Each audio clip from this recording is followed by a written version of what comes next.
Hey everyone, तो this is the lecture number 2 on locomotion and movement, जिसमें हम लोग पढ़ने वाले हैं structure of skeletal muscles, sarcomere का स्ट्रक्चर एंड मसल कॉन्ट्रैक्शन यानी कि स्लाइडिंग फिलामेंट थ्योरी, जो कि most important and most conceptual part है आपके पूरे चैप्टर का। तो देर ना करते हुए चलिए जल्दी से स्टार्ट करते हैं। हाँ जी, तो हम लोग इसमें काफ़ी पढ़कर आ चुके थे। हम लोग ये सारी टाइप्स ऑफ मसल्स ये सब कुछ पढ़कर आ चुके थे, कहाँ पर प्रेजेंट है। आज हमें पढ़ना है स्ट्रक्चर ऑफ स्केलेटल मसल्स। देखिए, आप कितने ही खूबसूरत क्यों ना दिखते हो, अंदर से हम सभी ऐसे दिखाई देते हैं, बिल्कुल ऐसे। ठीक, तो अपने ब्यूटी पर तो पहली बात आपको घमंड नहीं करना है, आप बिल्कुल ऐसे दिखाई देते हैं। अब बात आती है, ये जो हमारी मसल्स है ना, जो आप लोग बिल्ड करते हो जिम में जा जाकर, अगर लड़के लोग की बात की जाए, यहाँ पर बॉयज़ की बात की जाए, तो जिम में जा जाकर जो आप मसल्स बिल्ड कर रहे हो, ये वाली, इन्हीं मसल्स को हम लोग बहुत डिटेल में पढ़ने वाले हैं। तो ये जो आपकी स्केलेटल मसल्स हैं बेटा, अगर हम लोग एक मसल को निकाल के कट करके देखें, एक मसल को निकाल लिया है हमने और इसको बीच में से चाकू से काट कर देख रहे हैं। ठीक, अगर हम इसे इस तरीके से कट करके देखें तो हमें दिखाई देगा कि एक मसल के अंदर बहुत सारे बंडल्स मिले। समझ रहे हैं? एक मसल के अंदर बहुत सारे बंडल है, जैसे कि आप लोग दिवाली पे पटाखे आते हैं बहुत सारे बंडल वाले, या कुछ भी एग्जांपल ले सकते हो। बहुत सारे बंडल्स हैं एक मसल के अंदर, एंड इन बंडल्स को हम लोग कहते हैं फेसिकल। ठीक है, एक ये टर्म आपको पहले याद रखना है, बंडल्स को हम लोग क्या कहते हैं? फेसिकल। ठीक, अब यही जो आपके फेसिकल हैं बेटा, यही जो आपके फेसिकल है, इन्हें और डिटेल में, जैसे और विद लेबलिंग यहाँ पर मेंशन किया हुआ है, अगर और डिटेल में हम इस फेसिकल को देख लें तो ये जो आपके फेसिकल्स हैं आपस में कनेक्टेड है। एक फेसिकल, दूसरा फेसिकल, तीसरा फेसिकल, ये यहाँ पर बने हुए दिख रहे हैं। जहाँ पर मैं ड्रॉ कर देती हूँ आपको थोड़ा सा क्लैरिटी से दिख पाएगा। देख पा रहे हैं आप? ये कई सारे फेसिकल्स हैं, ये फेसिकल्स अटैच्ड है एक दूसरे से, और जहाँ पर भी अटैचमेंट आएगा वहाँ पर कौन सा टिश्यू यूज होगा? Connective tissue. तो यहाँ पर भी अटैचमेंट के लिए प्रेजेंट है कनेक्टिव टिश्यू, जो कि बेसिकली कोलेजन का बना हुआ होता है, कोलेजनस कनेक्टिव टिश्यू होता है। एंड इस कनेक्टिव टिश्यू को हम लोग कहते हैं फेशिया। ठीक, इस कनेक्टिव टिश्यू को हम लोग टर्म देते हैं फेशिया। इतनी बात क्लियर है? अब देखिए, यहाँ पर बहुत सारे बंडल लोकेटेड हैं, कनेक्टेड हैं थ्रू कनेक्टिव टिश्यू। अब एक बंडल को अगर हम और खोलकर देखें, एक बंडल को अगर हम और खोलकर देखें, तो एक बंडल में जब आप देखोगे तो आपको बहुत सारे ऐसे मसल फाइबर्स दिखाई देंगे जो कि पूरी लेंथ में चल रहे हैं। And these muscle fibres are the actually muscle cells, जो कि हम लोग मसल्स पढ़कर आए थे, डिफरेंट टाइप ऑफ मसल्स, जो हमने एक एक सेल पढ़ी थी, या हम लोग उसे मसल फाइबर भी कह सकते हैं, लॉन्ग थ्रेड लाइक होती है।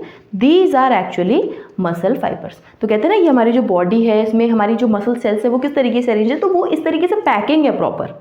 मसल सेल्स हैं, किस में पैक्ड है? एक बंडल में। इस बंडल को हम लोग कहते हैं फेसिकल, और ये फेसिकल बहुत सारे हैं, आपस में इंटरकनेक्टेड हैं through connective tissue which is also known as fascia, and पूरा बना रहा है आपका मसल। ठीक है, तो ये क्या है? हो गए आपके मसल सेल्स। अब इन मसल सेल्स को भी हमें और डिटेल में पढ़ना है। ठीक है, इस तरीके से ये एनसीईआरटी का डायग्राम और ऐड कर दिया। ये देख लीजिए, फेशिया, यहाँ लेबलिंग थोड़ा सा एनसीईआरटी की डिफरेंट है, बट कनेक्टिव टिश्यू है, दैट इज योर फेशिया। ठीक है, फेसिकल। ठीक है, और इसके पास में ये बने हुए मसल बंडल्स। ठीक, फेसिकल्स जिन्हें हम लोग मसल बंडल्स कहते हैं। हर एक के अंदर क्या है? मसल सेल्स, या फिर हम लोग मसल फाइबर भी कह सकते हैं। और मसल फाइबर्स के आसपास क्या है? बहुत सारी ब्लड वेसल्स। ये हो गया आपका एनसीईआरटी का डायग्राम। इतनी इमेज अभी तक क्लियर है आप सभी को? अब देखिए, अब जो आपकी एक सेल है ना, उसी को हम लोग देखेंगे कि ये कैसे स्ट्रक्चर बना रही है एक्चुअली। ठीक है, ये जो आपकी सेल है, इसने कैसे स्ट्रक्चर बनाया है कंप्लीट, वो हम लोग यहाँ पर देखेंगे। तो इसमें हो क्या रहा है? अब देखिए, ये वाली जो सेल्स हमने पढ़ी थी ना, इसी को मैं आपको ड्रॉ करके बताना चाहती हूँ। डिफरेंट कलर का हम लोग पेन भी चूज़ कर लेते हैं, जैसे कि थोड़ा सा क्लैरिटी से दिखाई देगा। ये एक सेल है या एक मसल फाइबर है। ठीक, इसे हम लोग कंसीडर कर लेते हैं। ठीक है, मैंने आपको बताया था कि जो हमारी मसल सेल है उसकी प्लाज्मा मेम्ब्रेन को हम लोग कहते हैं सार्कोलेमा। ठीक, सार्कोलेमा। ठीक, अंदर का जो इसका प्रोटोप्लाज्म है बेटा, इस सेल के अंदर जो प्रोटोप्लाज्म है, उसके लिए हम लोग टर्म यूज करते हैं सार्कोप्लाज्म। क्या यूज करते हैं? सार्कोप्लाज्म। प्लाज्म, ये चीज़ें आपको पता होनी चाहिए। अब इसी के अंदर जो एंडोप्लाज्मिक रेटिकुलम प्रेजेंट होगा उसे हम कहेंगे सार्कोप्लाज्मिक रेटिकुलम, SR लिख लेते हैं, इनका ER इज SR। ठीक है, तो अगर हम स्केलेटल मसल्स की बात करें तो उनकी जो प्लाज्मा मेम्ब्रेन है इट इज़ सार्कोलेमा। अगर हम इनके अंदर के प्लाज्म की बात करें, प्रोटोप्लाज्म की, तो इट इज़ सार्कोप्लाज्म। और इन्हीं का जो एंडोप्लाज्मिक रेटिकुलम है उसे हम कहते हैं सार्कोप्लाज्मिक रेटिकुलम। अब इनकी आपको बात करनी है, कुछ इंपॉर्टेंट पॉइंट्स आपको याद रखने हैं, जैसे कि ये जो आपकी सार्कोलेमा है बेटा, ठीक है, ये पूरा एनक्लोज कर रही है आपकी, it is the muscle fibre और मसल सेल, ठीक, कवर कर रही है। जो बेसिकली बात अगर हम करें सार्कोप्लाज्म रेटिकुलम की, ठीक है, तो SR ये बेटा स्टोर हाउस है कैल्शियम आयंस का, बहुत सारे कैल्शियम आयंस स्टोर करता है जो कि हेल्पफुल है इसके कॉन्ट्रैक्शन में। कैसे हेल्पफुल है वो हम लोग आगे देखने वाले हैं। इसके पास क्या है, कई सारे कैल्शियम आयन स्टोर्ड हैं, ऐसे हम लोग एरो बना लेते हैं अपलिफ्ट का, ठीक।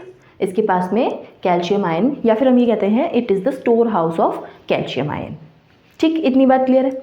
अब इसी मसल फाइबर को आप अगर माइक्रोस्कोप में देखें तो इस टाइप के दिखाई देंगे, ठीक है। अच्छा, एक चीज़ और कि इनके पास में मल्टी न्यूक्लिएट कंडीशन होती थी, ये हमने पढ़ा था, स्केलेटल मसल्स के पास में मल्टी न्यूक्लियस मिलते थे एंड पेरीफेरल रीजन में होते थे। तो यहाँ पर मैनी पेरीफेरल न्यूक्लियस भी लिख सकते हैं हम लोग, पेरीफेरल न्यूक्लियस, क्लियर। कई सारे न्यूक्लियस हैं जो कि पेरीफेरी पर अटैच्ड है, ठीक है। अब ये वाला जो डायग्राम अगर हम इसे माइक्रोस्कोप में देखें मसल्स को, तो इस टाइप की दिखाई देती है, जो कि हमें दिख रहा है कुछ लाइट और कुछ डार्क कलर के बैंड्स बना रही है। समझ में आ रहा है, कुछ लाइट और कुछ डार्क कलर के बैंड बना रही है। तो वो कैसे बना रही है वो मैं आपको बताना चाहती हूँ। अब ये इस वाले डायग्राम में आ जाइए, ये जो लेफ्ट आपका अपर कॉर्नर में बना हुआ है, इस वाले डायग्राम में अगर आप यहाँ देखें, अगर इस वाले डायग्राम में आप यहाँ देखें, इस डायग्राम में अगर आप यहाँ देख रहे हैं तो ये जो मसल सेल है हमारी, इसके अंदर भी बहुत सारे आपको, ये this is the muscle cell, इसके अंदर आपको बहुत सारे मायोफाइब्रिल मिलेंगे।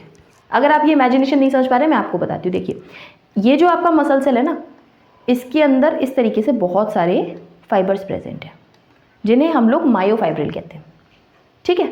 पैरेलली अरेंज्ड है, क्या कहते हैं इन्हें हम, मायोफाइब्रिल्स, क्लियर, इतनी बात क्लियर है। मायोफाइब्रिल्स हैं जो कि पैरेलली अरेंज्ड हैं, ठीक। अब ये जो मायोफाइब्रिल्स है ना, इन्हीं को हम लोग जब माइक्रोस्कोप में देखते हैं तो कुछ स्ट्रिएटेड अपीयरेंस मिलती है, मतलब कि लाइट और डार्क कलर के हमें बैंड्स दिखाई देते हैं, जैसा कि हमें इस वाले एनसीईआरटी के डायग्राम में दिखाया भी गया है। तो ये वाले जो आपके मायोफाइब्रिल्स हैं, यहीं पर आपको क्या मिलेंगे, लाइट एंड डार्क बैंड। अब इसका रीज़न है, ये आपकी मसल सेल है, समझ में आ रहे हैं, इट इज़ द सार्कोलेमा, इसके अंदर का प्लाज्म है सार्कोप्लाज्म, एंडोप्लाज्मिक रेटिकुलम है सार्कोप्लाज्मिक रेटिकुलम, जिसके पास में कैल्शियम आयन बहुत सारे हैं, काफ़ी सारे न्यूक्लियाई हैं जो कि पेरीफेरल रीजन पर है, इतनी बात क्लियर है।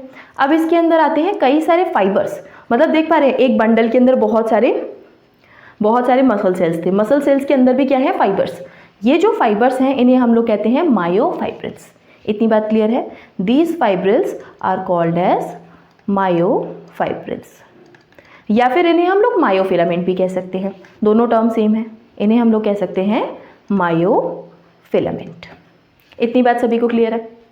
अब ये जो मायोफिलामेंट है, इनके पास में क्या हमें देखने के लिए मिलता है, alternate light and dark band हमें देखने के लिए मिलते हैं इनके पास, alternate light and dark band हमें इनके पास में देखने के लिए मिलेंगे। एंड इन alternate light and dark band की वजह से क्या आएगी, स्ट्रिएटेड अपीयरेंस आएगी, स्ट्रिएटेड अपीयरेंस आएगी। हम कहते हैं ना स्ट्रिएटेड मसल फाइबर्स हैं हमारे, जो ये फाइबर्स हैं, तो स्ट्रिएटेड अपीयरेंस आ रही है due to light and dark band, ठीक। अब ये जो स्ट्रिएटेड अपीयरेंस है या फिर ये जो लाइट और डार्क बैंड है, इनका रीज़न क्या है, मतलब लाइट और डार्क क्यों दिख रहे हैं, तो मायोफिलामेंट ही ना। इनका रीज़न बेटा ये है कि इनके पास में प्रेजेंट होते हैं दो टाइप के प्रोटीन और उनका डिस्ट्रीब्यूशन पैटर्न, ठीक। इसी का रीज़न हम लोग नेक्स्ट स्लाइड पर लिख लेते हैं। रीज़न, अगर हम रीज़न की बात करें, आप उसमें नोट्स में ही आगे ऐड करिएगा।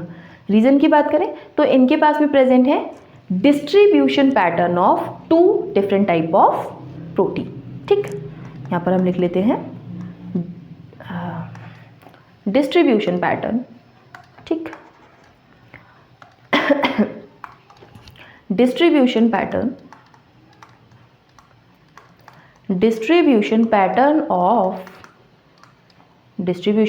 ऑफ टू इम्पॉर्टेंट प्रोटीन या डिफरेंट टाइप ऑफ प्रोटीन, कुछ भी लिख सकते हो, टू इम्पॉर्टेंट प्रोटीन। इतनी बात क्लियर है? दो इम्पॉर्टेंट प्रोटीन है, उन्हीं के डिस्ट्रीब्यूशन पैटर्न की वजह से इनका जो है अपीयरेंस स्ट्रिएटेड आता है। अब ये डिस्ट्रीब्यूटेड किस तरीके से हैं वो हमें पढ़ने हैं, और ये प्रोटीन कौन से हैं? ये जो टू प्रोटीन हैं, one is actin and another is myosin बेटा। ठीक है, समझ पा रहे हैं कि हमारी एक मसल है जिसको हमने कट किया, उसके अंदर बहुत सारे बंडल्स मिले जिन्हें हम लोग फेसिकल कहते हैं, आपस में जुड़े हुए through fascia which is a collagenous connective tissue. अब ये जो मसल बंडल्स हैं जिन्हें हम लोग फेसिकल कहते हैं, इन फेसिकल के अंदर बहुत सारी मसल सेल्स हैं। ये मसल सेल्स को अगर हम और डिटेल में देखें तो इनके अंदर प्रेजेंट है बहुत सारे मायोफाइब्रिल्स। ठीक, ये मायोफाइब्रिल्स स्ट्रिएटेड अपीयरेंस के होते हैं and it is due to two type of protein, या फिर टू टाइप के दो प्रोटीन हैं जिनका डिस्ट्रीब्यूशन पैटर्न है। ठीक है, अब हमें ये दो प्रोटीन पढ़ने हैं। These proteins are actin and myosin. ठीक है, अब इनका जो डिस्ट्रीब्यूशन पैटर्न है वो किस तरीके से है वो हम लोग यहाँ पर देख लेते हैं। ठीक है, देखिए दो डिफरेंट टाइप के आपके प्रोटीन है, एक्टिन एंड मायोसिन। ये क्या होते हैं, जैसे कि हम लोग दो डिफरेंट कलर लेंगे डार्क एंड लाइट को रिप्रेजेंट करने के लिए। ग्रीन, ओके, ये आपका सेंटर में अटैच्ड है मायोसिन। ठीक है, एनसीईआरटी का डायग्राम भी हम लोग इसके बाद में देख ही लेंगे।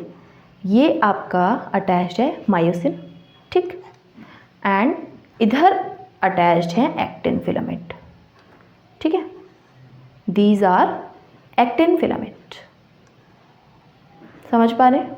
ऐसा लग रहा है कि ओवरलैप कर रहे हैं एक दूसरे को, इसी तरीके से इनकी अपीयरेंस होती है। ठीक, ओवरलैपिंग इनका पैटर्न होता है। ठीक, एंड अगेन यहाँ पर स्टार्ट हो जाएगा दूसरा मायोसिन। सेम इस तरीके से ये अरेंज्ड है, जैसे कि ये एक पूरा कंप्लीट फाइबर बना रहे हैं। अगर इसे और इस तरीके से आप करो तो ऐसा कर सकते हैं हम। ओके, ठीक है, इसको हम लोग फिल कर लें पूरा। ठीक, ये हो गए आपके मायोसिन फिलामेंट, ये हो गया आपका मायोसिन जो सेंटर में है, जो थिक फिलामेंट है। ठीक है, इट इज़ मायोसिन, ये मायोसिन हो गया। एंड जो आपके सेंटर में प्रेजेंट है, दीज आर मायोसिन। इसको हम लोग थोड़ा सा डार्क कर लेते हैं। ठीक है, मतलब अब अगर आप इसको अपनी आईज को 80%, 50%, 40% क्लोज करके देखोगे तो आपको मायोसिन ज़्यादा दिखाई देगा, एक्टिन आपको बहुत ही कम दिखाई देगा। अगर आप ऐसे क्लोज करके देखें तो आपको मायोसिन ज़्यादा दिखाई दे रहा है, एक्टिन कम दिखाई दे रहा है। और आप समझ पा रहे होंगे कि ये आपको लाइट और डार्क बैंड की अपीयरेंस बता रहा है। इस तरीके से इनका अरेंजमेंट है। अब यहाँ पर आ जाएंगे आपके जो मायोसिन है, दूसरे मायोसिन यहाँ आ जाएंगे। समझ पा रहे हैं? तो इनकी वजह से इनका जो अरेंजमेंट है, ऐसे पैरेलल अरेंजमेंट है, इसकी वजह से light and dark band appear होते हैं, जो आप लोग इससे पहले वाली स्लाइड में ये देख कर आ रहे थे। ये डार्क है, ये डार्क है। इसे अगर हम हाईलाइट करके देखें तो आपको ये ज़्यादा समझ में आ जाएगा। ये देखिए, ये डार्क है, ये डार्क है, यहाँ डार्क है, बीच बीच में लाइट है। तो लाइट और डार्क बैंड की अपीयरेंस जो है डिस्ट्रीब्यूशन पैटर्न है। जहाँ पर मायोसिन है वहाँ पर डार्क बैंड दिख रहा है, एंड जहाँ पर एक्टिन है वहाँ पर लाइट बैंड दिख रहा है। ठीक है, एंड ये जो एक मायोफाइब्रिल है, इसे अगर हम कट करके यहाँ ले आएँ और ये जो अरेंजमेंट बना रहे हैं बेटा, इसे हम लोग कहते हैं सार्कोमियर। ठीक है, सार्कोमियर आगे हम लोग इसको और डिटेल में देखेंगे कि कैसे कैसे बन रहा है। अभी के लिए इतना देखिए कि ये जो अरेंजमेंट बना रहे हैं डार्क एंड लाइट बैंड, इन्हें हम लोग कहते हैं, कई सारी यूनिट बन रही हैं सार्कोमियर की। वो कैसे बनती हैं वो आपको देखनी है। देखिए, जो हम यहाँ पर ड्रॉ करके आए थे ना, ये वाला, इसी में बना लेते हैं। ठीक है, ऊपर का इरेज कर लेते हैं तो थोड़ा सा ईजी हो जाएगा, जैसे कि हम लोग लेबल ईजीली कर पाएंगे। ठीक है, अब देखिए ये वाला जो स्ट्रक्चर बना ना, अगर हम इसमें एक यूनिट को ढूंढें तो हम क्या करेंगे, इस तरीके से इसे करेंगे कट। ठीक, जिससे कि हमारे एक स्ट्रक्चर में एक एक्टिन आ जाए, एक मायोसिन आ जाए। तो एक एक कंप्लीट आना तो इजी नहीं है क्योंकि वो ओवरलैप कर रहा है, तो हम हाफ एक्टिन यहाँ से लेते हैं, हाफ एक्टिन यहाँ से। ठीक है, एक एक्टिन हो गया एंड एक मायोसिन तो है ही। तो ये वाला जो स्ट्रक्चर है, क्योंकि हम बिल्कुल लास्ट पर एक एक लाइन ड्रॉ कर रहे हैं, इसे हम कहते हैं Z line, and line is Z line. ठीक है, and it is myosin, it is actin. ठीक, इतनी बात क्लियर है। अब जितने पोर्शन में सिर्फ और सिर्फ एक्टिन प्रेजेंट है, मतलब सिर्फ और सिर्फ एक्टिन प्रेजेंट है जहाँ पर, वहाँ पर एक ही टाइप का प्रोटीन प्रेजेंट है, मतलब सिंगल एक्टिन प्रेजेंट है, इसे हम लोग कहते हैं आइसोट्रोपिक बैंड। आइसोट्रोपिक बैंड मतलब कि सिर्फ और सिर्फ एक टाइप का प्रोटीन प्रेजेंट है, तो आइसोट्रोपिक बैंड को हम लोग शॉर्ट फॉर्म में आई बैंड भी कह सकते हैं। ठीक, अब जहाँ पर मायोसिन प्रेजेंट है, अगर हम मायोसिन को पूरा कंसीडर कर लें तो इसे, क्योंकि अगर हम मायोसिन को देखें तो इसमें कहीं ना कहीं एक्टिन भी मिक्स हो रहा है, एक्टिन भी ओवरलैप कर रहा है, तो इस बैंड को हम कहते हैं एन आइसोट्रोपिक बैंड, मतलब कि ए बैंड। इतनी बात क्लियर है। अब इनको अगर हम सेंटर से स्लिट कर दें, बिल्कुल सेंटर से स्लिट कर दें, तो मिड से जाने वाली लाइन इज एम लाइन। ठीक, बीच में बचा हुआ गैप जहां पर एक्टिन फिलामेंट नहीं है, सिर्फ और सिर्फ मायोसिन है, उसे हम कहते हैं एच जोन। ठीक, आपको लेबलिंग याद रखनी है। बीच का जो सेंटर पार्ट खाली है वहाँ पर एच जोन है, साइड वाली लाइन जेड लाइन है, सेंटर वाली लाइन एम लाइन है। जहाँ पर सिर्फ और सिर्फ आई बैंड प्रेजेंट है, सिर्फ और सिर्फ एक्टिन फिलामेंट प्रेजेंट है, उसे हम कहते हैं आई बैंड। जहाँ पर कंप्लीट अगर हम मायोसिन को कंसीडर करें, क्योंकि उसमें एक्टिन मायोसिन दोनों आ रहे हैं, उसे हम कहते हैं ए बैंड या फिर एन आइसोट्रोपिक बैंड। इतनी बात क्लियर है। अब देखिए, ये हो गया एक आपका दो जेड लाइन के बीच का स्ट्रक्चर, इसे हम कहते हैं सार्कोमियर। ठीक है, जो कि आपके कॉन्ट्रैक्शन की फंक्शनल यूनिट है। ठीक, आपके मसल की फंक्शनल यूनिट है, क्योंकि यही कॉन्ट्रैक्शन करवाती है। कैसे करवाती है वो हम देखेंगे। अब इसके बाद में आगे भी बना हुआ है, इसके पीछे भी बना हुआ है, इसके आगे भी बना हुआ है। ठीक है, सार्कोमियर ऐसे बन रहे हैं। इतनी बात क्लियर है। अब इसके आगे मैं आपको बताना चाहती हूँ, ये देखिए एम लाइन बनी हुई है and dark band, light band and this is Z line. ठीक है, एनसीईआरटी का डायग्राम देखिए तो ऐसा बना हुआ है, बीच में बना हुआ है आपका myosin, this one is myosin जो सेंटर में बने हुए हैं, एंड जो ओवरलैप कर रहे हैं दीज आर एक्टिन। जहाँ पर आपका सिर्फ और सिर्फ एक्टिन है वहाँ पर हम आई बैंड कंसीडर करते हैं। इसे आप यहाँ तक बनाइए, आई बैंड यहाँ तक बनाइए, क्योंकि यहाँ तक हाफ आई बैंड हो जाता है, इसे यहाँ तक बनाइए कंप्लीट एक्टिन जो कि फ्री है, उसे हम लोग आई बैंड कहते हैं, जहाँ पर सिर्फ कंप्लीट एक्टिन ही आया हुआ है। ठीक है, and this one is A band. इतनी बात क्लियर है। अब देखिए, इसके बाद में एक बार फिर से इसको देख लीजिए, ये आपकी मसल है, इसको हमने कट करके निकाला फेसिकल। मैं आपको इसीलिए डिटेल में बता रही हूँ क्योंकि इमेजिनेशन कई बार क्लियर नहीं हो पाती है। मैं चाहती हूँ कि आपकी सारी इमेजिनेशन क्लियर हो जाए विद एक्स्ट्रा डायग्राम्स। एनसीईआरटी के तो हमें करने ही है।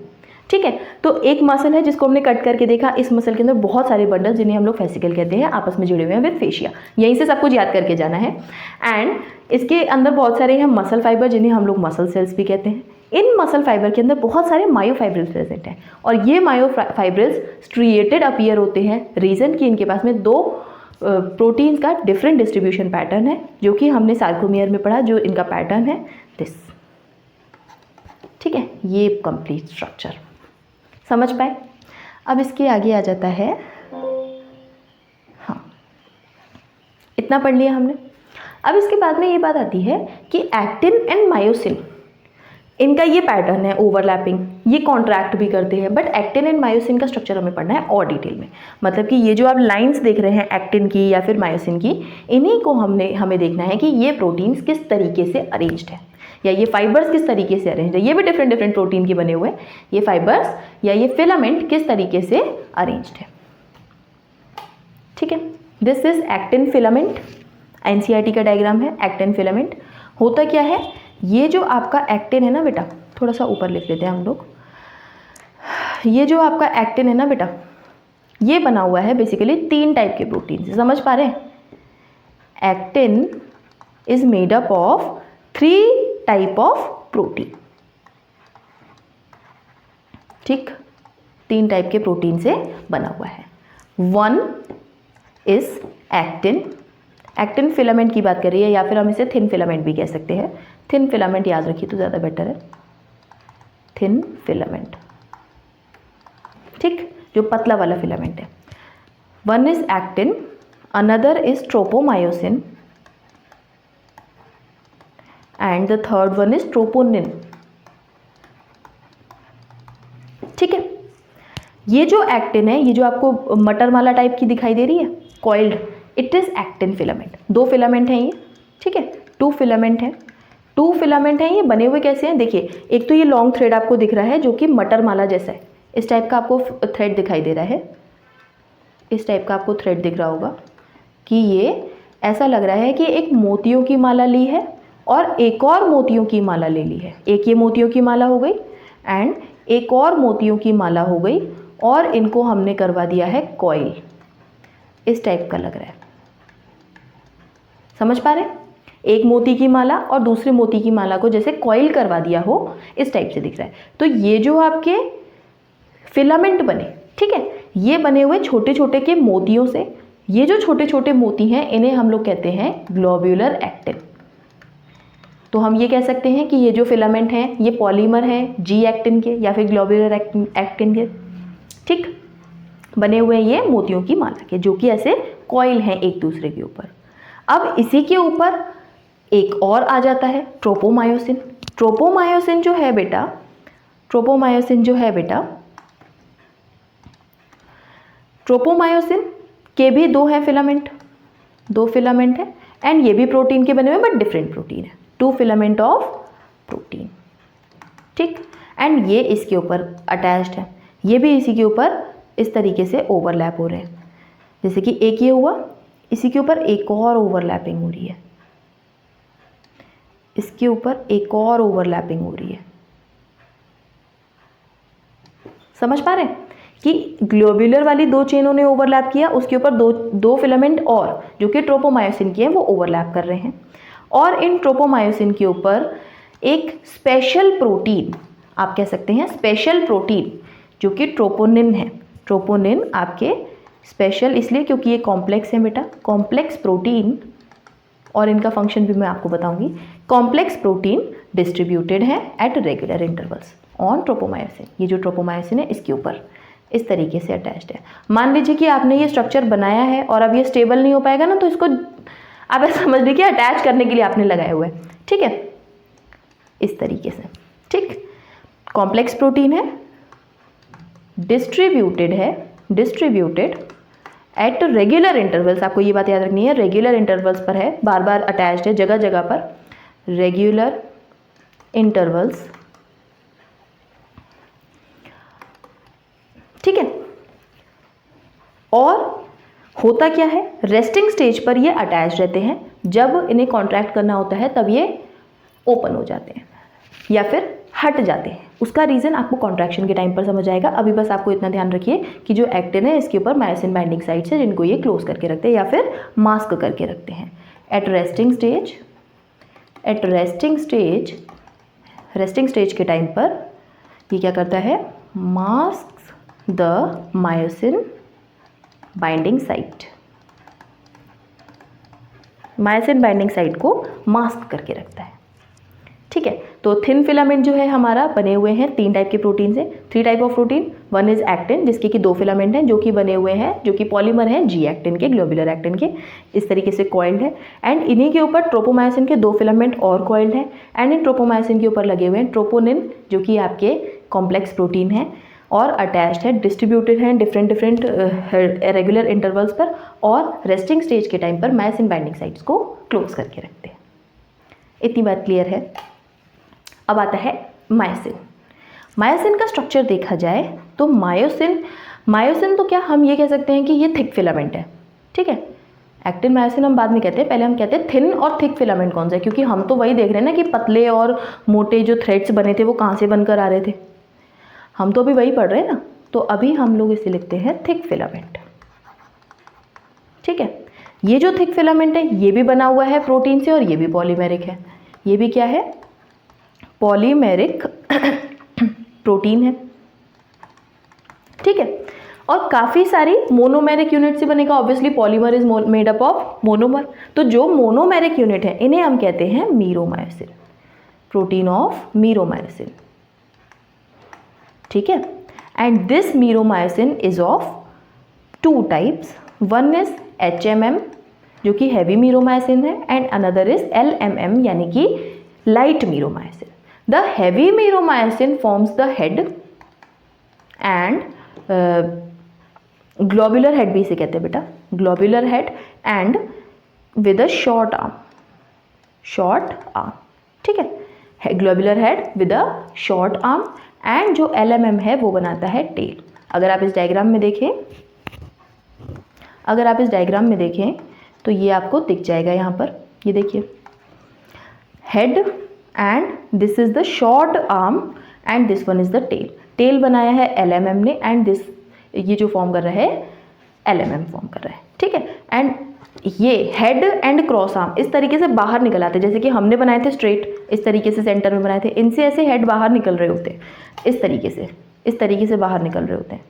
तो ये जो बाहर निकल के इस तरीके से बना लेते हैं ना, इसको हम कहते हैं क्रॉस आर्म, जो कि HMM का बनता है। एंड जो बीच में ये जो बनाया हुआ स्ट्रक्चर, ये टेल से बना हुआ है, ठीक है। इतनी इमेजिनेशन क्लियर है। अब जो हेड है आपका, इसके पास होती है एक्टिन बाइंडिंग साइट, जिससे कि एक्टिन को अटैच करके कॉन्ट्रैक्ट करवाएगा। दूसरा ATP बाइंडिंग साइट, क्योंकि कॉन्ट्रैक्शन होगा तो एनर्जी की ज़रूरत है, तो ATP बाइंडिंग साइट इसके पास में होंगी, और ATP हाइड्रोलेज भी इसी के पास में प्रेजेंट होगा, ठीक है। इतनी बात सभी को क्लियर है। जो आपके थिन फिलामेंट हैं या जो थिक फिलामेंट हैं, उनका स्ट्रक्चर अगर आपको समझ में आ गया है, तो इसके बाद में आ जाती है बात इनके कॉन्ट्रैक्शन की, कि ये कॉन्ट्रैक्ट कैसे करते हैं। देखिए, हम लोग सब कुछ साथ में पढ़ रहे हैं, क्योंकि ऐसे अलग तरीके से पढ़ाया जाता है कि पहले हम स्ट्रक्चर पढ़ लेते हैं, फिर हम इसके बाद में सार्कोमियर पढ़ लेते हैं, या फिर हम कॉन्ट्रैक्शन पढ़ लेते हैं, स्लाइडिंग फिलामेंट थ्योरी।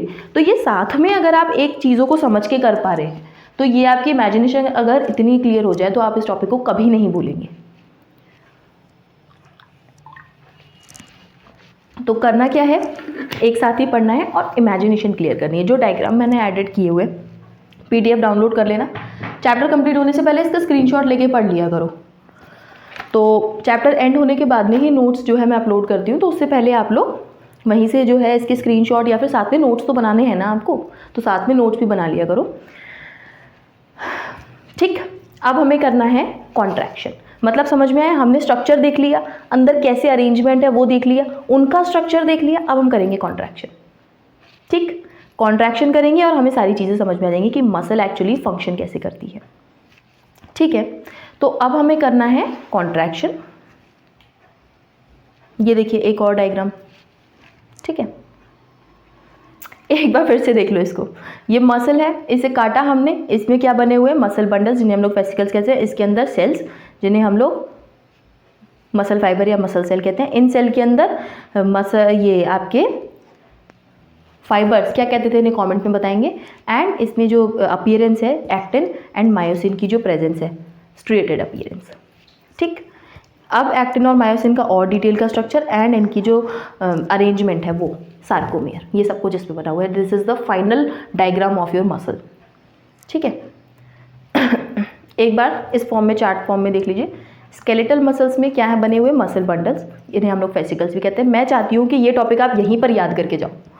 एंड इनमें कई सारे मसल सेल्स या फिर मसल फाइबर्स हैं, और इनके अंदर है मसल मायोफिलामेंट्स या फिर मायोफाइब्रिल्स। एंड इन मायोफाइब्रिल्स में बनते हैं दो band, light band and dark band.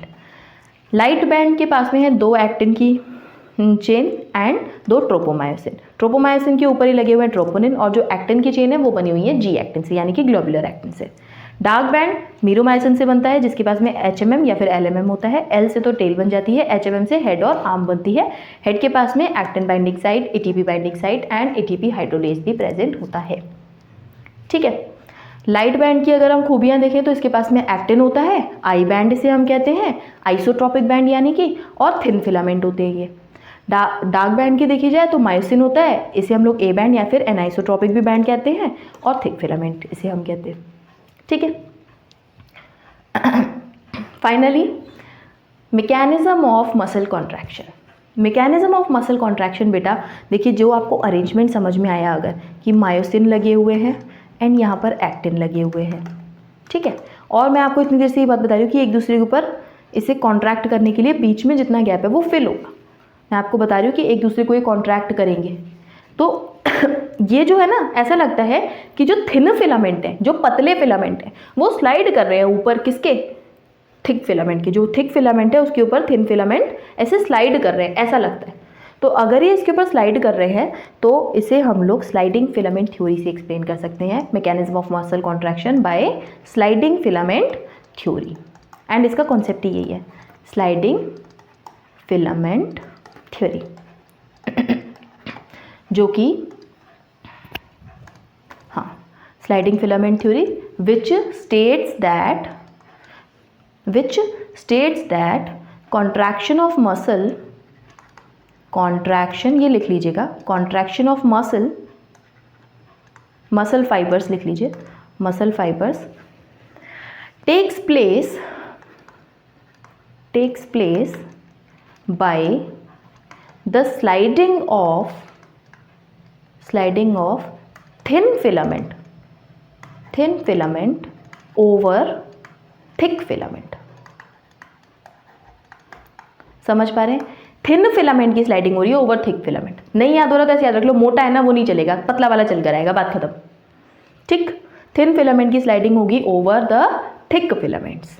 इतनी बात क्लियर है? इट इज़ द, जो भी आपका इसका स्टेटमेंट है वो आप कह सकते हैं, और इसको आपको लिख लेना है। इधर से क्वेश्चन आ सकता है ये क्वेश्चन आता है कि थिक फिलामेंट की हुई है स्लाइडिंग या थिन फिलामेंट की हुई है, तो भाई थिन की हुई है ओवर थिक। और ऐसे याद रख सकते हैं कि जो मोटे लोग होते हैं वो चलते नहीं है, हैवी है, तो फिर जो पतले वाले हैं वही जो है स्लाइड करेंगे। ठीक है,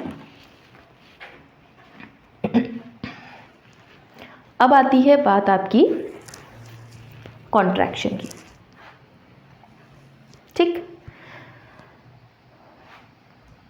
ठीक है,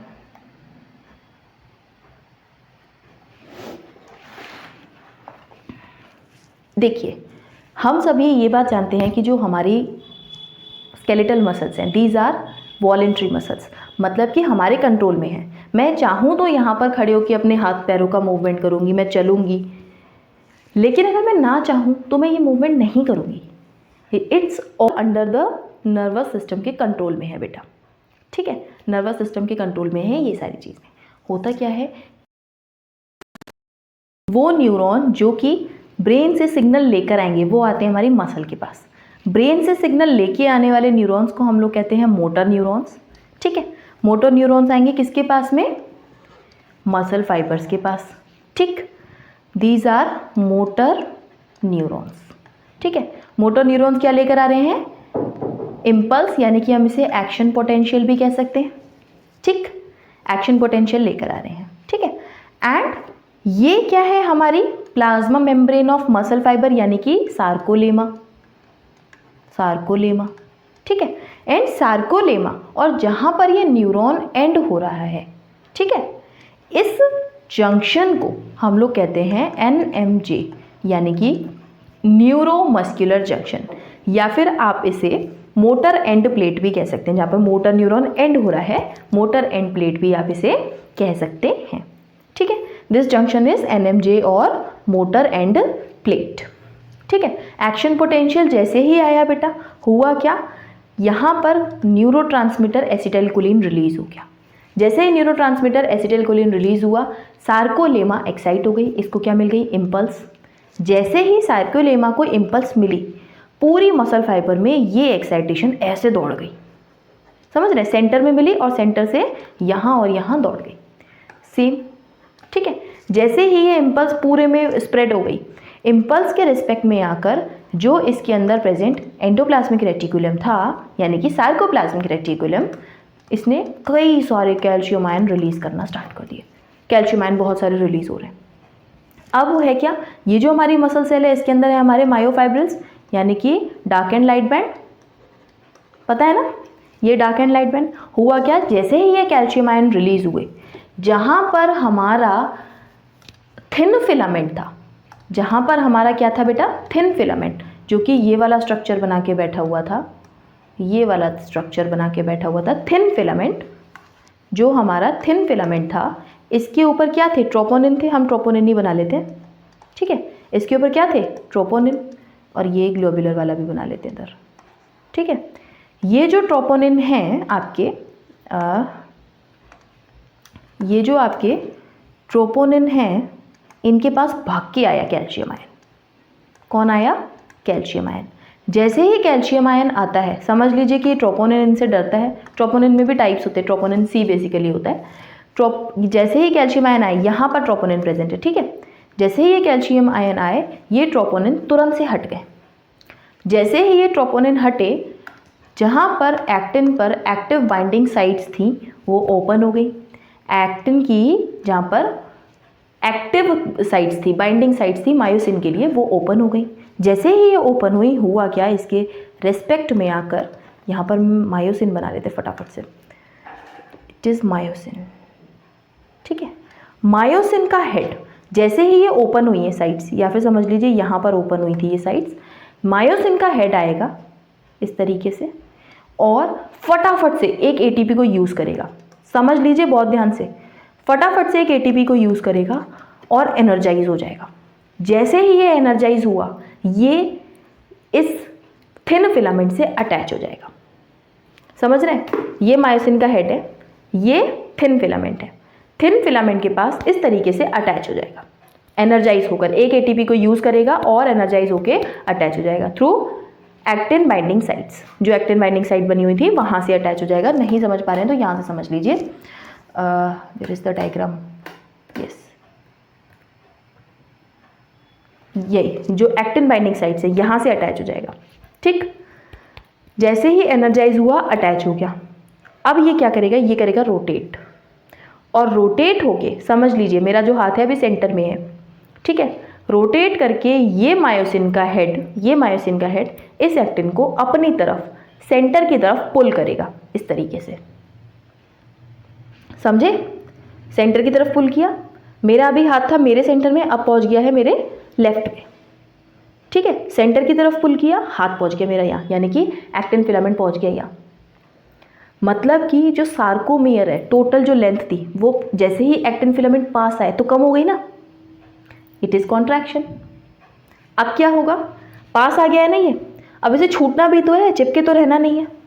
छूटने के लिए भी, अच्छा जब पास आए हैं बेटा, ये वाला जो फॉर्मेशन हुआ था यहाँ पर, ये जो फॉर्मेशन हुआ था जैसे ही अटैचमेंट हुआ था, इसको हम लोग कहते हैं क्रॉस ब्रिज फॉर्मेशन, ठीक। पास आ गए, अब इसे वापस से हटना भी है। वापस से हटने के लिए भी नॉर्मली नहीं हटेगा, इसे एनर्जी की ज़रूरत है। यहाँ पर भी एक एटीपी यूज़ होगा और ये हटेगा, break down of cross bridge. Again दूसरी साइड पर अटैच हो जाएगा और पास कर देगा। ओवरऑल जब तक इसे पूरा कॉन्ट्रैक्ट नहीं करवा देता तब तक छोड़ेगा नहीं। समझे इतनी बात। ये देखिए, ये वाला जो आपका एनसीईआरटी में डायग्राम दिया हुआ है वो यही चीज़ है, ठीक है। कि ये जो आपके एक्टिन फिलामेंट है, ठीक है, एक्टिन बने हुए हैं एंड मायोसिन बने हुए हैं, ठीक। ये आपके बने हुए हैं एक्टिन एंड ये बने हुए हैं मायोसिन, ठीक है। अब ये जो एक्टिन फिलामेंट है, इनके पास में क्या थे, यहाँ पर मायोसिन बाइंडिंग साइट। जैसे ही कैल्शियम आयन आए, ये हट गई, ओपन हो गई। जैसे ही ओपन हुई, मायोसिन के हेड ने एक एटीपी को यूज़ किया, एनर्जाइज हो गया फटाफट से और यहाँ पर अटैच हो गया। एंड दिस अटैचमेंट इस कहते हैं हम लोग फॉर्मेशन ऑफ क्रॉस ब्रिज हो गया, ठीक। क्रॉस ब्रिज जैसे ही फॉर्म हुआ, इसने अपनी तरफ रोटेट करके, myosin head rotate toward centre, rotate करके सेंटर की तरफ लेके आएगा, ठीक। और फिर अगेन डिटैच होने के लिए एक और एटीपी यूज़ करेगा और फिर डिटैच होगा। समझ पा रहे हैं। तो अगर एक बार हमें एक एक्टिन को सेंटर की तरफ स्लाइड करना है तो वहाँ पर 2 एटीपी यूज़ हो रहे होंगे, ठीक। एक बार अटैचमेंट में एंड एक बार डिटैचमेंट में, या फिर आप ये कह सकते हैं एक बार फॉर्मेशन ऑफ क्रॉस ब्रिज में एंड एक बार break down of cross bridge में। इतनी बात क्लियर है। It is your sliding filament theory. लोग कंफ्यूज होते हैं कि स्लाइडिंग फिलामेंट थ्योरी नहीं समझ में आती, बस इतना है। आपकी एनसीईआरटी में जो डायग्राम बना हुआ है उसमें ये वाले पॉइंट्स आप अगर नोट कर लेंगे तो ये वही बन जाएगा, ठीक है। अब ये बात आती है कि ये फॉर्म हुआ, ब्रेक हुआ, फॉर्म हुआ, ब्रेक हुआ, फॉर्म हुआ, ब्रेक हुआ, ये कब तक कॉन्ट्रैक्ट करवाता रहेगा? ये तब तक कॉन्ट्रैक्ट करवाता रहेगा बेटा जब तक कैल्शियम आयन अवेलेबल है, मतलब कि जब तक ट्रोपोनिन छुटा हुआ है। जैसे ही कैल्शियम आयन हट जाएगा वापस से अटैच हो जाएगा ट्रोपोनिन। तो जब तक ये कैल्शियम आयन अवेलेबल है तब तक ये अटैच रहेगा। और दूसरा, जब तक एटीपी अवेलेबल है, मायोसिन के पास में भी तो एनर्जी होनी चाहिए ना फंक्शन करने के लिए। जब तक ATP and calcium ion available है तब तक ये कॉन्ट्रैक्शन होता रहता है एंड उसके बाद में रिलैक्स हो जाता है। And basically present and absence नहीं है, हाई नंबर देखा जाता है, जितनी हाई है उसके अकॉर्डिंग कॉन्ट्रैक्शन होता है। इतनी बात क्लियर है। अब की बात ध्यान से सुनना जो मैं बताना चाह रही हूँ। अब क्या होगा, मैंने आपको ये बात बताई थी कि इट वॉज अवर सार्कोमेयर। ठीक है, या हम एनसीईआरटी का ही डायग्राम ले लेते हैं, ये रहा। ठीक, एनसीईआरटी का ही डायग्राम हम लोग देख लेते हैं तो ये आपको ज़्यादा क्लैरिटी समझ आएगा। ठीक, इट वॉज योर सार्कोमियर। ठीक है, ये जो सार्कोमियर में ए बैंड बना था, जब कॉन्ट्रैक्शन हुआ तो हमें ये बात समझ में आई कि जो हमारे एक्टिन फिलामेंट है ये पास आए हैं, तो कॉन्ट्रैक्ट होकर ये क्या हो जाएंगे, ये जो हमारा मायोसिन है इसके पास में एक्टिन बिल्कुल इस तरीके से आ जाएंगे। ठीक है, पास आते जा रहे हैं और इस तरीके से पास आ जाएंगे, इतने पास आ जाएंगे, लेकिन मायोसिन तो अपनी जगह पर ही रहेगा। ठीक है, तो मायोसिन अपनी जगह पर रहता है तो ए बैंड की लेंथ देखी जाए तो बराबर ही रहेगी, लेकिन एक्टिन दूर थे और अब पास आ गए हैं तो फिर आई बैंड की लेंथ हो जाएगी कम। ये कॉन्सेप्ट में बहुत क्वेश्चन आते हैं और सब लोग गलत करके आते हैं, मुझे नहीं पता क्यों, बट इसमें कुछ भी नहीं है। तो होना क्या है, ए बैंड है वो एज इट इज़ रहेगा जहाँ पर मायोसिन है, आई बैंड जहाँ पर एक्टिन था, क्योंकि एक्टिन पास आए ना, वो पतले हैं फिलामेंट, थिन फिलामेंट है, वो जैसे ही पास आए तो आई बैंड रिड्यूस हो गया। ठीक, आई बैंड रिड्यूस, तो क्या रिड्यूस होगा, आई बैंड रिड्यूस होगा। ठीक, A band as it is रहेगा। बीच में प्रेजेंट है एच जोन, क्योंकि एक्टिन फिलामेंट पास आते जा रहे हैं तो फिर एच जोन तो गायब ही हो गया, एच जोन डिमिनिश। ठीक, H zone will get diminish. H zone जैसे ही गायब हुआ और ये थिन फिलामेंट क्योंकि पास में आ गए तो इसका मतलब जेड लाइन भी पास में आ गई है, तो Z line come closer. But M line तो सेंटर में है तो वो कहीं नहीं जाएगी, वो सेंटर में रहेगी, यहाँ जो एम लाइन हम बनाते हैं। ठीक, तो हो क्या रहा है, A band as it is है, आई बैंड कम हो रहा है और जेड लाइन पास आ रही है, एच जोन डिमिनिश हो जा रहा है। बस ये चार चीज़ें हो रही हैं। ठीक है, अब अगर आपसे क्वेश्चन पूछा जाता है एक और टाइप का, सार्कोमियर में क्या क्या चीज़ें हैं, तो सार्कोमियर को अगर हम बहुत ध्यान से देखें बेटा तो फिर इट इज़ ऑल्सो ये नीट एग्जाम का क्वेश्चन है आपका भी, ये भी। तो एक होता है मायोसिन, ठीक, एक चाहिए मायोसिन कंप्लीट, और हाफ इधर एक्टिन है। ठीक है, एक है एक्टिन, मतलब मैं आपको बैंड्स बहुत सारे बनेंगे, मतलब बैंड्स बनेंगे, मैं आपको एक एक बता रही हूँ, फिर इसके बाद में देखना है। एक मायोसिन और एक एक्टिन चाहिए सार्को, मतलब दोनों साइड पर हाफ हाफ एक्टिन चाहिए, तो होगा क्या, एक बनेगा हमारा ए बैंड मायोसिन से और एक्टिन से दो हाफ बनेंगे, हाफ आई बैंड। कितने बनेंगे ये, दो, यानी कि एक आई बैंड टोटल में चाहिए, हाफ इधर एक सार्कोमियर की यूनिट को बनाने के लिए। तो ये जितने भी आई बैंड बन रहे हैं हमारे, ये हाफ और हाफ से बना रहे हैं sarcomere, and this one is your A band. तो single A band and half half I band बनाते हैं एक सार्कोमियर। जस्ट इधर से क्वेश्चन आता है, बिल्कुल ऐसा लिखा हुआ आता है कि half I band plus A band plus half I band, it is your sarcomere. अब मिक्स करके क्वेश्चन ऐसे आएंगे कि एक I band plus A band plus एक आई बैंड लिखा हुआ है, तो दो नहीं होंगे, एक एक दोनों को होना है, इसीलिए मैंने आपको एक मायोसिन एक एक्टिन बताया है, दोनों को एक एक होना है, तो हाफ हाफ करेंगे आई बैंड को और ए बैंड का एक सिंगल।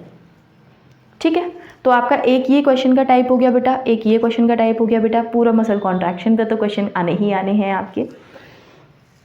और ये हो गए आपके मसल फाइबर्स कंप्लीट। नोट्स में जितना मैंने बताया है वो ज़रूर लिख लीजिएगा, एंड इन सबको तो आपको ड्रॉ करना ही है। ठीक है, अब बात एक और मैं आपको बताना चाहती हूँ यहाँ पर कि जो बेटा अगर ये कॉन्ट्रैक्शन हो रहा है नॉर्मली तो कोई दिक्कत नहीं है, फंक्शन कर रही है मसल्स, ठीक है। बट अगर ये मसल रेगुलरली कॉन्ट्रैक्ट करना स्टार्ट कर दे, या फिर अगर ये मसल कॉन्ट्रैक्ट कर रही है बट रिलैक्स होने का टाइम बहुत कम हो गया, या फिर कॉन्टीन्यूसली कॉन्ट्रैक्टेड है, मतलब कि एक बार कॉन्ट्रैक्शन हुआ तो रिलैक्स होना चाहिए ना, फिर रिलैक्स होगी फिर कॉन्ट्रैक्ट होगी, ये होता है। बट अगर कॉन्ट्रैक्शन ही होता जाए, रिलैक्सेशन का टाइम बहुत ज़्यादा रिड्यूस हो जाए या फिर ज़ीरो हो जाए, तो इस केस को हम लोग कहते हैं टेटनस। क्लियर? इतनी बात सभी को क्लियर है? अब बात आती है आपके मसल फाइबर की, कि ये जो आपके मसल फाइबर हैं ये एक टाइप का मैकेनिज्म कर रहे होते हैं बेटा। यहाँ पर हम स्लाइड ऐड कर लेते हैं, थोड़ा सा एक स्लाइड ऐड और कर लेते हैं, ठीक है। इसमें होता क्या है,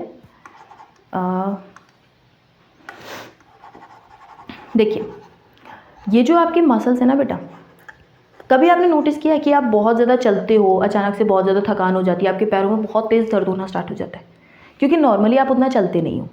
रीज़न कि आपके जो मसल हैं या जो आपकी पैरों की जो मसल्स थी वो, क्योंकि आप बहुत ज़्यादा फंक्शन कर रहे थे, तो कॉन्ट्रैक्शन के लिए अपनी ऑक्सीजन की डिमांड को, अपनी एनर्जी की डिमांड को, क्योंकि ऑक्सीजन प्रेजेंट नहीं था, एनर्जी की डिमांड को कंपेंसेट करने के लिए लैक्टिक एसिड फर्मेंटेशन करना स्टार्ट कर दिया, ग्लाइकोजन को ब्रेक करके लैक्टिक एसिड फिल करना स्टार्ट कर दिया। तो आपकी मसल्स में काफ़ी सारा लैक्टिक एसिड फिल हो जाता है, जिसकी वजह से ये सारी चीज़ें आती हैं। ठीक है, वहाँ पर एनारोबिक रेस्पिरेशन हो रहा होता है, पूरी प्रोसेस रेस्पिरेशन में जो हम पढ़ कर आते हैं। होता क्या है कि ये जो मसल है ना, मसल बेसिकली होती हैं दो टाइप की। ये बात यहाँ से लिख लीजिए, एनसीईआरटी में ये चीज़ उतनी क्लैरिटी से नहीं दी हुई है, बट क्वेश्चन आ जाता है। ठीक है, तो इसके नोट्स आप यहीं पर बना लीजिएगा, अपने सारी चीज़ें लिख लीजिएगा, एनसीईआरटी में उतना प्रॉपर नहीं दिया हुआ है। जो मसल है आपकी, ठीक है, मसल्स के पास में होता है एक ऑक्सीजन कैरिंग या फिर ऑक्सीजन स्टोरिंग पिगमेंट मायोग्लोबिन, जो कि रेड कलर का होता है। ठीक है, इसके पास में क्या है, ऑक्सीजन स्टोरिंग पिगमेंट जिसे हम कहते हैं मायोग्लोबिन, जो कि होता है रेड कलर का। ठीक, अब क्योंकि ये रेड कलर का है, किसी किसी मसल में मायोग्लोबिन होता है हाई एंड किसी मसल में होता है लो। तो क्योंकि मायोग्लोबिन है रेड कलर का, और अगर ये हाई है तो रेडिश लगती है मसल, एंड इस टाइप के मसल फाइबर्स को हम लोग कहते हैं रेड फाइबर्स। ठीक, और किसी के पास अगर लो है तो वो पेल या फिर व्हीटिश कलर की दिखाई देती है बेटा, पेल या फिर व्हीटिश कलर की दिखाई देती है। तो इस टाइप के मसल्स को हम लोग कहते हैं वाइट मसल या फिर वाइट फाइबर्स। ठीक, इतनी बात क्लियर है। तो रेड फाइबर्स हैं और ऑक्सीजन स्टोरिंग पिगमेंट इनमें ज़्यादा है, इसका मतलब इनके पास में ऑक्सीजन ज़्यादा है, तो इनकी मसल्स एरोबिक रेस्पिरेशन करेंगी। तो इस टाइप के मसल्स को हम लोग एरोबिक मसल्स भी कहते हैं बेटा, क्योंकि इनके पास में ऑक्सीजन ज़्यादा है ना, इसे हम लोग एरोबिक मसल्स भी कहते हैं। ठीक है, अब इनके पास में ऑक्सीजन कम है तो ये करती हैं एनारोबिक रेस्पिरेशन, एनारोबिक मसल्स कहते हैं इन्हें हम। ठीक, वहीं क्योंकि ये एरोबिक रेस्पिरेशन कर रही हैं और रेस्पिरेशन ज़्यादा ही होगा, ऑब्वियसली ऑक्सीजन ज़्यादा है, तो इनके पास में power house of the energy यानी कि माइटोकॉन्ड्रिया बहुत ज़्यादा होंगे। तो इनके पास में माइटोकॉन्ड्रिया ज़्यादा होंगे बट इनके पास में कम होंगे। ठीक, इसका अपोजिट है एंडोप्लाज्मिक रेटिकुलम यानी कि सार्कोप्लाज्मिक रेटिकुलम, इसके पास में ज़्यादा होगा, इसके पास में कम होगा। ठीक है, वही चीज़ें मैंने आपको इस टेबल में बता दी हैं, red muscle fibres and white muscle fibres क्या होते हैं, मायोग्लोबिन क्या होता है, ऑक्सीजन स्टोरिंग पिगमेंट है एंड एवरीथिंग। अब देखिए, क्योंकि इसके पास में ऑक्सीजन ज़्यादा है तो ये जल्दी थकेगी नहीं, ये जल्दी थक जाती है, जिसकी वजह से आप कहते हो ना लैक्टिक, मतलब आप कहते हो थकान हो रही है मैम, चला नहीं जा रहा है, तो वो लैक्टिक एसिड डिपॉजिट हो जाता है आपकी मसल्स के अंदर। ठीक है, it is all about skeletal muscles, muscle contraction, it is all about muscular system of human body. अब इसके बाद में इस चैप्टर में बचता है स्केलेटल सिस्टम, जो कि एक लेक्चर में हो जाएगा। स्केलेटल सिस्टम कुछ नहीं है, बड़ा ही इंटरेस्टिंग सा टॉपिक है, उसमें हम अपनी एक एक बोन को काउंट कर रहे होते हैं बस, और उनके नाम देख रहे होते हैं, कहाँ से जॉइंटेड है वो जॉइंट्स देख लेते हैं, और अगर जॉइंट में कोई प्रॉब्लम आ गई तो डिसऑर्डर पढ़ने हैं बस। तो कुछ नहीं है, वो स्केलेटल सिस्टम जो है एक लेक्चर में कंप्लीट करेंगे। आज की क्लास के लिए इतना ही, तरीके से इसको रिवाइज करिएगा एंड नोट्स फॉर्म कर लीजिएगा। नोट्स जो है वो क्लास जब ये चैप्टर आपका एंड हो जाएगा तभी अपलोड होंगे, उससे पहले आपको अपने हैंड रिटन फॉर्म करने हैं। एंड जब मैं अपलोड करूँगी PDF तब आप देख लीजिएगा कि कहाँ मेरी मिस्टेक रह गई है, स्क्रीनशॉट लेके साथ के साथ इन्हें बनाते भी जाइए। इसका टेस्ट मंडे को होगा, उसके लिए भी प्रिपेयर हो जाइए। It's all for today's lecture. Thank you and have a nice day.